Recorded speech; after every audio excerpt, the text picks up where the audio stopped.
Once upon a time. Hi, here we are.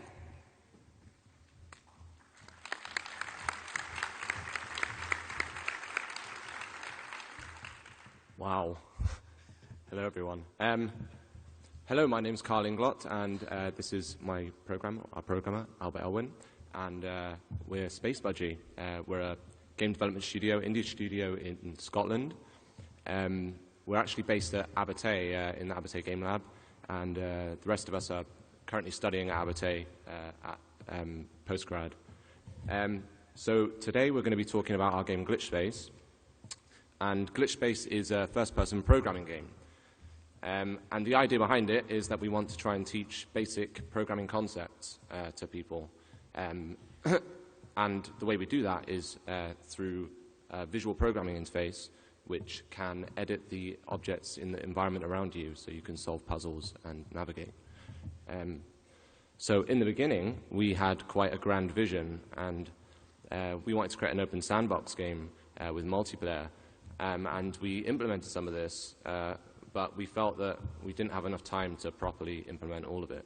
So we decided to shape it down to something a bit more small. So we made a puzzle platformer. But what we really wanted to do is we wanted to see what the player would do if they were given the ability to reprogram the game. I suppose that was probably similar to the last presentation as well.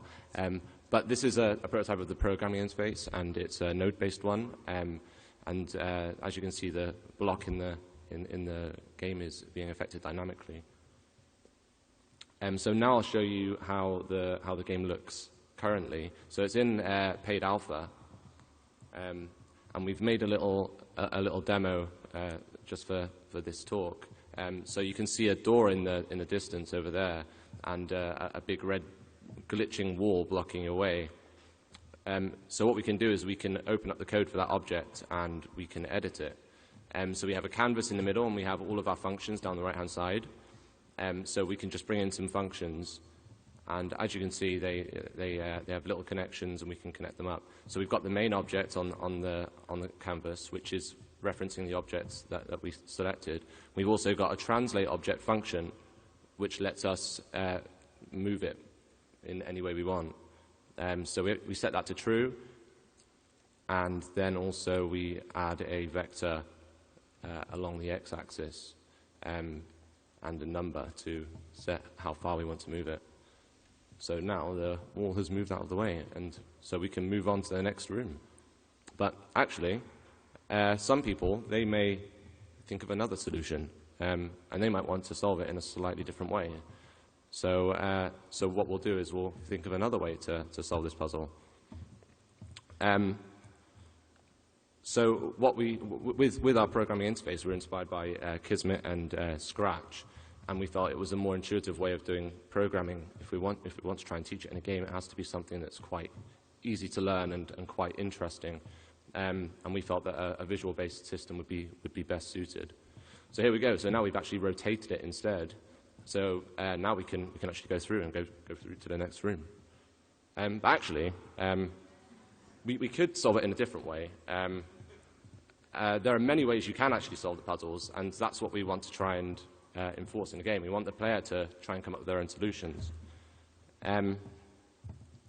So also we want to try and ease the player into the programming, and that's what we've done in the game.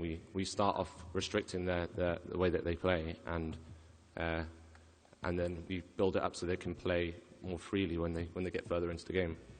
So this is the next room. So we've actually finally got there, and what we're going to do now is we're going to try and get across to the next goal. And you can see the 4 platforms over there.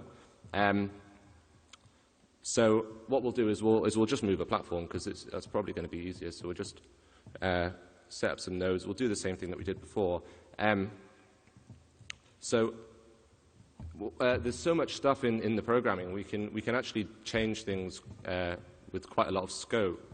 And we wanted the player to learn through trial and error, because we felt that was the best way that the player could learn. They're going to absorb it a lot more, and they'll get more into the programming. So we've actually moved it now. So we can jump on this. We can maybe start on the next ones. But actually, I think it's a bit boring if we have to edit all of the objects individually. And we don't have enough time to do it in this presentation. So what we'll do is we'll step through that. That's the decryptor, and it will actually allow us to reprogram the gun instead. So what we can do is we can actually reprogram this gun, and it will let us fire out programs as if they are ammo and affect objects in the world. So now instead of affecting just the one object, we can just fire out and the same program, except we're setting it to a hit object instead of the object directly.